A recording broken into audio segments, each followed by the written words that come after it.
मैं रितेश आपका फिर से एक नई वीडियो में स्वागत करता हूं। आज हम सीखेंगे कि आवेदन कैसे लिखा जाता है। आवेदन एक बहुत महत्वपूर्ण है जो कि विद्यालय से रिलेटेड लिखा जाता है और ये जो है ना एग्जाम में आता ही आता है 5 अंक का। इसको अगर तैयार नहीं किया तो फिर क्या पढ़ा 10th क्लास में। तो आइए हम सीखते हैं कैसे आवेदन को लिखा जाता है ताकि हम जो है ना 5 में 5 अंक आसानी से प्राप्त कर सकते हैं। तो आइए शुरू करते हैं। पहले देखते हैं कि किसी भी टॉपिक पर आवेदन लिखना होता है तो हमें आता है कि कहीं आप शादी में जा रहे हैं तो वहां पर 2 दिनों की छुट्टी के लिए आवेदन लिखे, या फिर स्कूल की साफ सफाई के लिए 2 दिनों की छुट्टी लिखे, या फिर अन्य किसी काम के लिए हम छुट्टी लेते हैं। तो उसी पर जो है ना एग्जाम में आता है कि अपने प्रधानाध्यापक को छुट्टी के लिए आवेदन पत्र लिखें। तो हम आज वही सीखने वाले हैं। तो शुरू करते हैं। आज हम पहले देखिए शुरुआती में हेडिंग सबसे ऊपर क्या देना है, सेवा में देना है। सेवा में श्रीमान प्रधानाध्यापक महोदय, इतना सा लिख देना है। इतना सा ऊपर वाला जो हेडिंग है ना उतना सा याद रखिए, बाकी सबका सेम फ्रेम होता है। सेवा में श्रीमान प्रधानाध्यापक महोदय इतना लिख दिए। बाकी इसके नीचे विद्यालय का नाम, आपके विद्यालय का जो भी नाम है वो यहाँ पर लिख देना है। जैसे मेरा विद्यालय का नाम है उत्क्रमित उच्च माध्यमिक विद्यालय अलालपुर, तो मैं अपना विद्यालय का नाम भरूंगा। आपके विद्यालय का जो नाम है वो यहाँ पर आप भरेंगे। तो दूसरा आता है कि आप किस विषय पर छुट्टी लेना चाहते हैं, या फिर विषय क्या है आपका छुट्टी लेना। तो यहाँ पर विषय लिखेंगे, डैश देंगे, उसके बाद लिखेंगे छुट्टी के संबंध में। आपको इसके नीचे द्वारा लिखना है तो वर्ग शिक्षक महोदय तो लिख सकते हैं, नहीं भी लिख सकते हैं, चलेगा। उसके बाद शुरुआत होता है यहाँ पर से महाशय लिखना है। से इसके नीचे ही, इसी के नीचे होना चाहिए, इसी के सीधा में एकदम बढ़िया तरीके से होगा। आप बढ़िया भी लिखेंगे, अगर आपका क्रमबद्ध तरीके से नहीं होगा, सही लाइन नहीं होगा तो आपका नंबर काट लिया जाएगा। इसीलिए एकदम क्रमबद्ध तरीके से विषय के सीधे नीचे महाशय लिखना है, उसके बाद कोमा देना है, एक लाइन छोड़ के लिखना है। सविनय नम्र निवेदन है कि, आप नम्रता पूर्वक नहीं बोलेंगे, सविनय नम्र निवेदन है कि मैं, आपका जो भी नाम है, जैसे मेरा नाम है रितेश तो मैं लिखूंगा मैं रितेश कुमार आपके विद्यालय का कक्षा 10वीं का छात्र हूँ। आपके विद्यालय का कक्षा 10वीं का छात्र हूँ। इतना सा लिखना, इतना सा पहले याद कर लीजिए। सविनय नम्र निवेदन है कि मैं, आपका जो भी नाम, मैं रितेश कुमार आपके विद्यालय का कक्षा 10वीं का छात्र हूँ। इतना सा हो गया। अब आता है कि क्या चीज टॉपिक है, आप किस चीज के लिए छुट्टी लेना चाहते हैं। जैसे कि आप किसी शादी में जाना चाहते हैं तो लिखेंगे कैसे, तो लिखना है मैं स्वपरिवार के साथ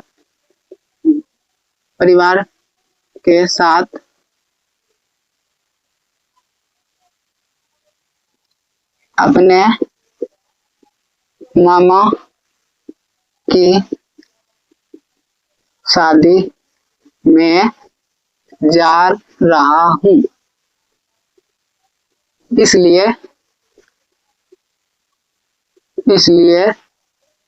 मैं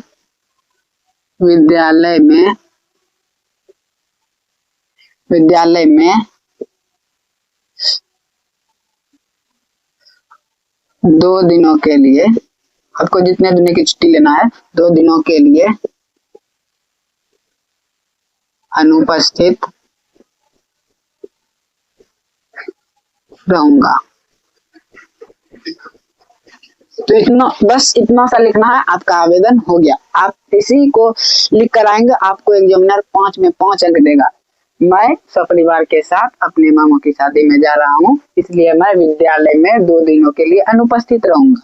अब इसके बाद आता है, जस्ट इसके नीचे लिख देना है, अतः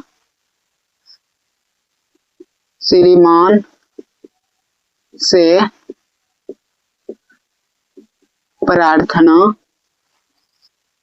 है कि मुझे, आपको जो भी तारीख होगा वो डेट लिखना है। मुझे, जैसे कि आज है कि 3 तारीख तो लिखना है मुझे 3/1/2026 से 3 को लेना है, 4 को लेना है, तो 5 को चाहिए, तो हमको 5 1/1/2026 तक छुट्टी देने की कृपा करें। इतना बस लिख देना है और बाकी आप जानते हैं कि यहाँ लास्ट में लिखा जाता है आपका आज्ञाकारी छात्र। नाम लिख देना है, वर्ग, रोल और दिनांक। बस इतना सा कर देंगे, आपका एक भी नंबर नहीं कटेगा, 5 में 5 अंक मिलेगा। बिल्कुल ऐसे ही शुद्ध शुद्ध क्रमबद्ध तरीके से लिखेंगे तो आपको 5 में 5 अंक मिलेगा। शुरुआत कहाँ से करना है? सेवा में लिखना, बस एक लाइन छोड़ना है, श्रीमान प्रधानाध्यापक महोदय। उसके नीचे जस्ट नीचे वहीं से विद्यालय का नाम लिखना है, आपके विद्यालय का जो भी नाम है। फिर विषय में देना है छुट्टी के संबंध में, विषय छुट्टी का संबंध है, छुट्टी के संबंध में। फिर आता है लिखना, तो यहाँ पर से हम महाशय देंगे और कॉमा देकर एक लाइन छोड़ देंगे और फिर लिखेंगे सविनय नव निवेदन है कि मैं, आपका जो भी नाम, मैं जैसे मेरा नाम है रितेश कुमार, आपके विद्यालय का कक्षा 10वीं का छात्र हूँ। मैं सपरिवार के साथ अपने मामा की शादी में जा रहा हूँ, इसलिए मैं विद्यालय में 2 दिनों के लिए अनुपस्थित रहूंगा। इतना सा करना है बस। उसके बाद लिख देना, अतः श्रीमान से प्रार्थना है कि मुझे इतना तारीख से इतना तारीख तक छुट्टी देने की कृपा करें। आगे और लिखना हो तो मैं सदा आपका आभारी रहूंगा, एक लाइन ऐड कर देना है। यहाँ पर जगह नहीं है, नहीं तो मैं ऐड कर देता है, नहीं तो इतना भी चलेगा। आगे लिख देना है मैं आपका सदा आभारी बना रहूंगा। बस उसके बाद लिख देना आपका आज्ञाकारी छात्र। उसके नीचे लिखना नाम, वर्ग, रोल नंबर और दिनांक लिख देना है। बस 5 में 5 अंक हो जाएगा। अगर कोई अन्य टॉपिक आ गया कि अपने स्कूल की साफ सफाई के लिए या फिर स्कूल में लाइब्रेरी में पुस्तक लाने के लिए या फिर अन्य चीज जैसे कि स्कूल के साफ सफाई के लिए, तो लिखना है कि स्कूल की कई दिनों से साफ सफाई नहीं होने के कारण विद्यार्थियों पर काफी बुरा असर पड़ रहा है, जिसके कारण विद्यार्थी जो है ना बीमार पड़ सकते हैं। इसीलिए जो है ना विद्यालय की साफ सफाई की व्यवस्था जल्द से जल्द की जाए। फिर उसके बाद लिखना अतः श्रीमान से प्रार्थना है कि मुझे इतना से इतना तक अति। तो यहाँ पर लिखना है अति, छुट्टी नहीं देना है। यहाँ पर लिख देना है सिर्फ अतः श्रीमान से प्रार्थना है कि विद्यालय का साफ सफाई जल्दी से किया जाए, इस कार्य के लिए मैं आपका सदा आभारी रहूंगा।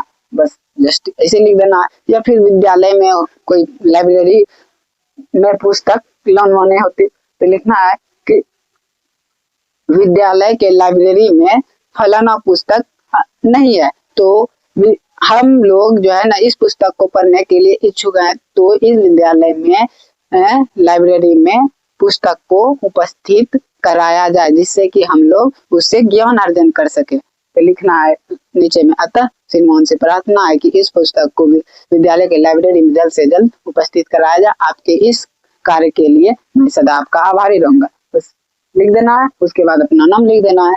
बस इसी तरह आपको 5 में 5 अंक मिलेगा। मिलते हैं नेक्स्ट वीडियो में पत्र लेखन के साथ। तब तक जय हिंद।